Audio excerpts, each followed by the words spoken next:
স্বতন্ত্র তদন্ত সংস্থার কথা ওনারা বলেছেন।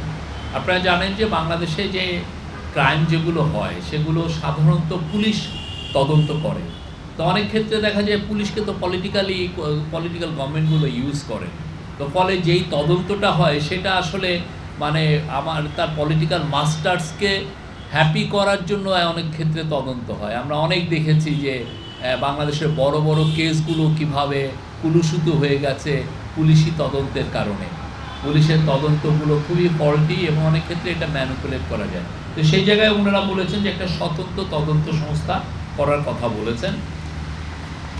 আরও অনেকগুলো আছে। আরেকটা হচ্ছে যে সুপ্রিম কোর্টের স্থায়ী বেঞ্চ ওনারা বলেছেন যে এটা ডিভিশনে সেট আপ করার জন্য। এটার মূল কারণ হচ্ছে বাংলাদেশের তো জনসংখ্যা বাড়ছে।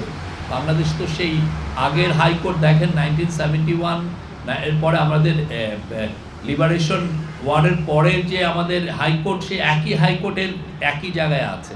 তো এই জন্য হাইকোর্টের বেঞ্চগুলো বাড়িয়ে যেটা এটা ডিভিশনে নেওয়া যায় সেটা বলেছেন। এবং ম্যাজিস্ট্রেট কোর্টগুলো একদম পুরো উপজেলা পর্যন্ত নেওয়ার কথা বলেছেন। তারপরে গরিব মানুষের জন্য লিগাল সার্ভিস, লিগাল এইড দেওয়া হয়। এই লিগাল এইডের এই কাজটা আরও এক্সপান্ড করার কথা বলেছেন এবং এই কাজটা যাতে গ্রাম পর্যন্ত চলে যায়।